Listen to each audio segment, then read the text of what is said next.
Good morning to any replayers. If you're a replayer, you can still participate. You can tap on the screen for hearts, you can share this broadcast, you can follow me on Twitter or Snapchat to ask any questions that you might have when it comes to finances or anything that I talk about. Hello everybody who's joining in and are joining. Welcome. Let's see if I can turn this light off. Woo! Welcome, everybody. If you're new to my broadcast, or if you're just rejoining, my name is joannazarach, and I do a daily money habits broadcast. Good morning, Christine. And I do a daily money habits broadcast 7 days a week for a couple of reasons. One is to really convey this idea that you really need to pay attention to your money every single day of the week. And it's not to say that you need to obsess over it. You just need to pay attention. Just like you need to pay attention to your health, your relationships, the things that matter in life. If you do it as a part of a routine and a habit, if you establish those good habits, you'll be much better off over time. So, hi, Miss T. And that's really, hello everybody joining. Hi, Dogstrop. So, what's the topic for today and what I really want to talk about? So on Fridays, I talk about fees. And I had this thought come back to me, and I've talked about this probably a long time ago, and I know that I have a lot of new followers in the last 3 weeks, so I thought it was a good place to revisit this. Here is one of the biggest things that I see people do, and I want to talk about how thinking about money can really hold you back in achieving wealth. So I talk a lot about big money concepts and also small money concepts. And if you've heard me talk about the 5 levers of wealth, they are income, right? Making sure you've solved how to make income is really important. Understanding the impact of taxation, number 2. Number 3 is investing and understanding how investing, what do people mean by investing? That's really producing income on assets. That's either passive income or just, when you have enough capital to bring you additional revenue, not from your labor, not from your effort, but from that capital giving you a return. Big purchases. Big purchases are one of the things that people overlook as a lever to wealth building. And what I mean by that is focusing and making those big purchases when they're not income generating assets. And number 5 is risk. If you're not really prepared to handle risk, it can really implode your wealth building. All right, if you lose your job, if you lose your health, if you lose a spouse, if you lose your residence, right? I so sad when I see people going, so and so's house and possessions were destroyed in a fire, and now they're doing a fundraising campaign just to get these families by. So risk is a real component, and I feel like people need to. I don't recommend over-insuring, but you need to understand what your risks are, your individual risks, and how you protect yourselves. Okay, so the fee of compartmentalizing your money, big and small, is this. You have to understand how investing works, how passive income works. And by the way, give me feedback if I'm freezing or not. I've reset all my modems and routers to try to get a better signal. So if the feed is smooth, if the video is smooth, just give me a thumbs up or a yes. So here's what I want to show you guys. Here is a revelation that I had, and of course it's going to be it's a really simple spreadsheet, but it's a revelation that I had. Okay, great, thank you guys. I was in there, I was unplugging everything, waiting, replugging it, so it got fixed. Okay, here's a revelation that I had, and I'll tell you a story about how I got to this revelation, of how I came to this conclusion. I was talking about big money and small money, and I was thinking about my own behavior. And here's the thing that that's just really, it's simple but profound. If you have $20,000 invested, and why do I use 20,000? Because it's a substantial amount. For some people, it's a lot of money, and for some people, it's not. Depends where you are on your journey. But here's what I want you to know: if you have $20,000 in your investment and it's generating 8%, the daily return on that $20,000 is $4. Here's why this is important: because sometimes we're not paying attention to the small money. We're not paying attention to where our money's going.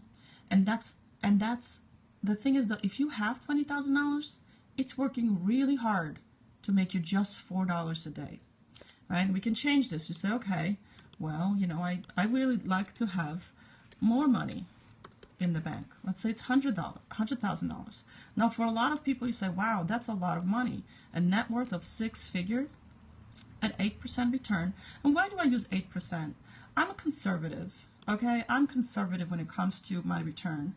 I think 8% is a good planning number for investments over time. Now, I know that some people say, well, 10%, you know, like stock, if you, whatever averages you look at, it's 10%. I'm like, you know what, just use 8% and be pleasantly surprised, right? I plan on 8%. So if I take $100,000 and I have it invested, all of it, so the passive income on it is $22 a day. Now, that's a little more substantial, but think about if you just had $22 a day, what would you do with it, right? And it's again, it's make you realize like a value of $1. We all hear stories about people who've accumulated a lot of wealth and how they're still fairly frugal. I think I just read that Bill Gates, one of the richest people alive, is still was still flying economy in 1997, right? It's because he understands the value of the dollar, right? Warren Buffett lives in the same house he's had in Nebraska for a long time. Why? Because he doesn't see any point in spending his capital on non-income generating assets. He knows the value of the dollar. This is how you know it. You said, you know what? I could take, you had $5,000. It's $1. And I'm not saying to be cheap and not to like to be so so frugal that you're never like giving any of your money, but I just want you to understand the amount of money it takes to generate a return. And this is the best way in which I had this profound thought on this, and it was really, I think I was maybe using 25,000. You can use 25,000. Okay, $25,000. It's $5 a day. Here is how I came to this thought, this idea. This is why it occurred to me even to do this. I've been investing in the stock market for a very long time, as you guys know, but one of the newer investments that I started making is in the Lending Club. It's an alternative investment only available to accredited investors. What site is this? Oh, I just made up a spreadsheet. Are you asking about Lending Club? This one, I just made it up. If you want the link, I'm sure I can tweet it out. I mean, it's just like, I literally just made it. And so the Lending Club, here's how I came to this conclusion about the value of the investment. I've been investing in the Lending Club for 3 years, and I've been learning about how this investment works, right? And so I have about this amount of money invested in it, and so it's returning around 8%. This is how it occurred to me. And every day, you know, the amount would go up a little. And I made it a habit to go in every day and invest a little bit. Like I had just money sitting in the account and I was investing, you know, I was giving out like the $25 increment loans.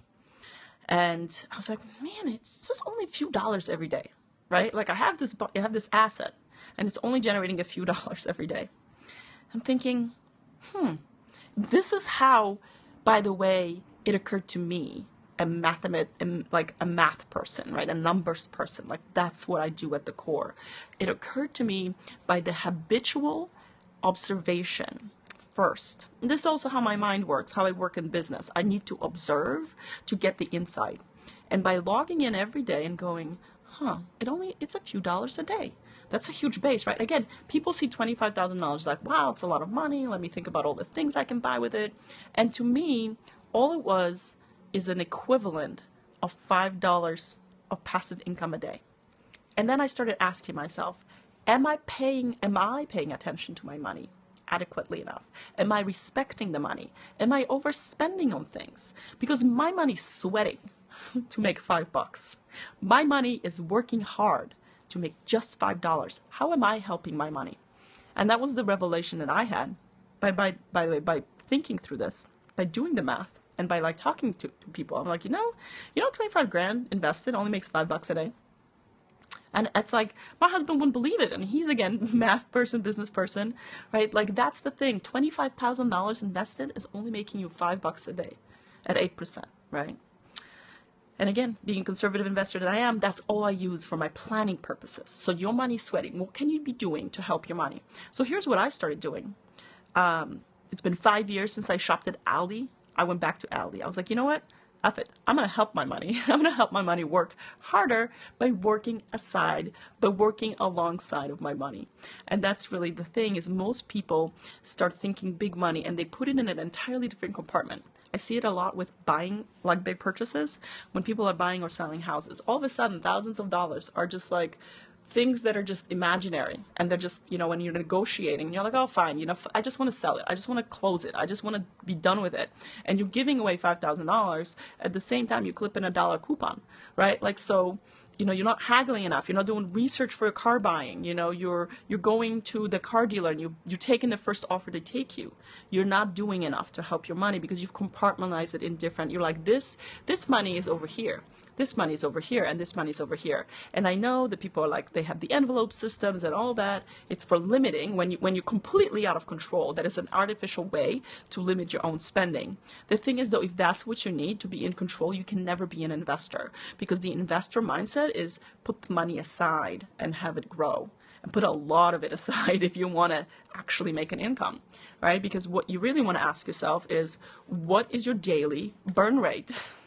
Right? What's your daily requirement for your current lifestyle, right? If you've done a monthly burn rate, and you just divide it by 30 or 31, right? And you have to ask yourself, what revenue, what asset base would I need to make that daily for me, to sustain my lifestyle, just off the interest, right?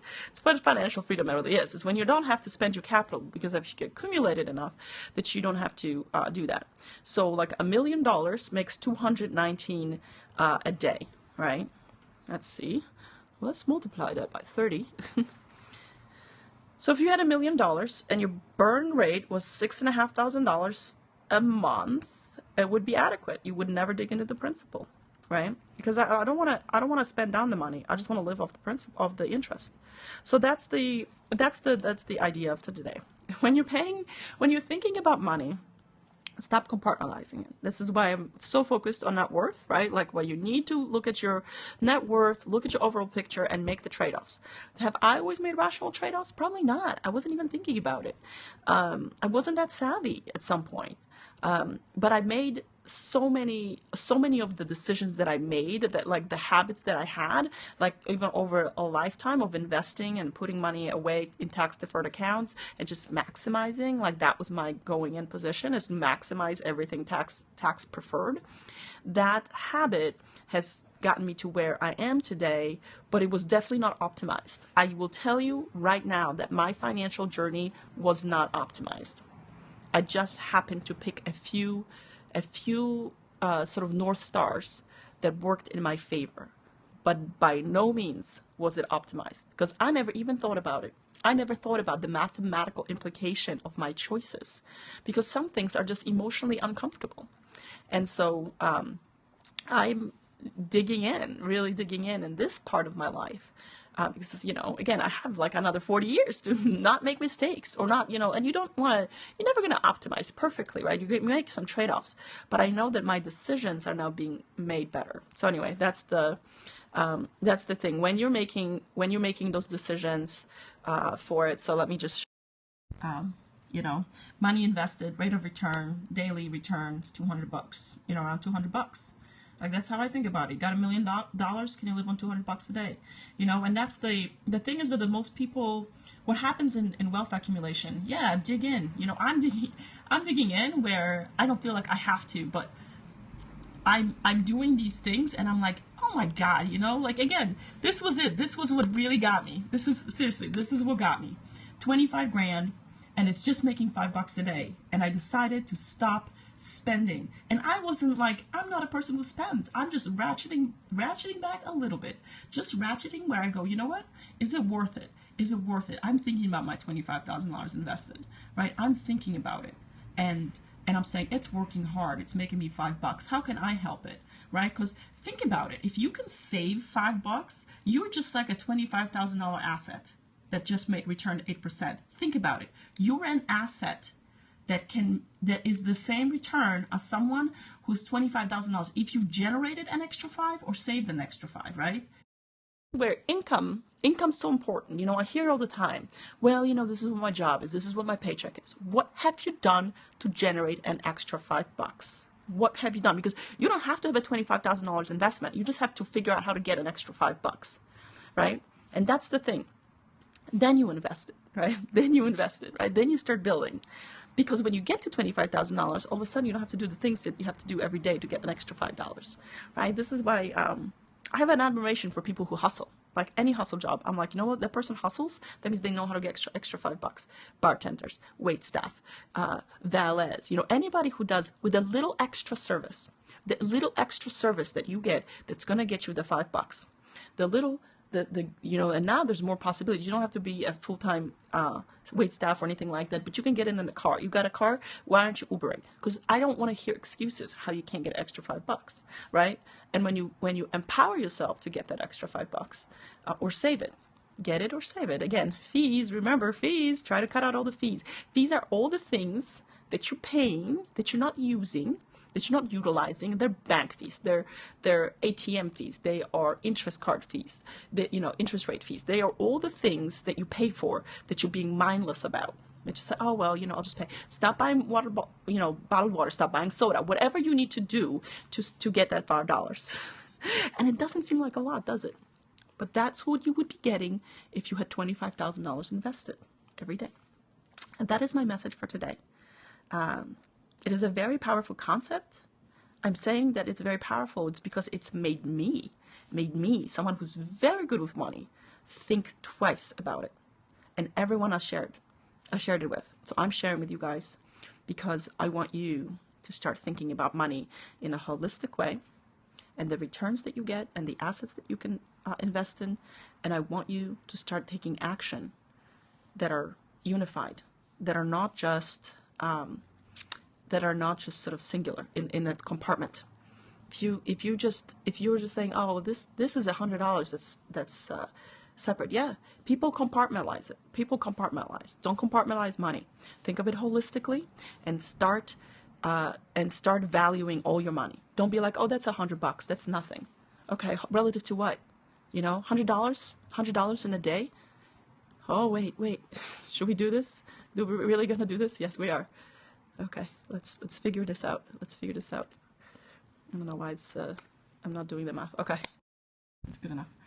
$450,000 gives you $99. Next time you try to buy something, next time you dismiss $99, it's like you'll have to have nearly $500,000 in the bank to make that in a day. So it's what I just need you to realize the capital base that you need for that, and start making better decisions. And start being more conscious about money, being more conscious and conscientious, and develop those money habits where you know where your money's going. You gotta know where your money's going, and then you've gotta start redirecting it to build up that asset base and that principal and the investment. And I know you guys have asked me to, like, how do you get started? And I'm like, crap, I don't know. I haven't had to get started in so long, but I'm doing the research. So a couple places I found USAA. I still claim, mutual fund, low cost, no fees. That's where you just start stashing your money. Because again, I'm not talking stock trading. I'm not a stock trader. I don't know how to do that. I know people do it, but the statistics are bad for individual stock trading. They're not good, okay? There are people who get lucky, but people get lucky in the casino too. So I don't recommend that. I say start buying into the market. Buy into the market. And that's it. Okay, be fee free. Go on Friday. The thing you try to do today is if you identify a fee that you've paid for, try to make a rule for yourself to not pay it again. Whatever the fee is, just say, you know what, I'm not going to pay that fee again. And here's how. Here's how I'm going to make a rule around it. That's what I do. I'm rule-based. Make a rule about stop paying your fees, but start respecting your money, and start understanding how hard it has to work, if you have it, to make that return. So thank you guys so much. I don't know if I can make Money Matters today. I sometimes do a Friday 5 p.m., but I have a client meeting and I have a feeling it's going to run past. So as you know, I have two jobs, or two businesses, and my the one that I've had for a very long time is business consulting. This personal finance mission I'm on, it'll develop into a business as well. And it's purely so I can be motivated to produce things that people find useful.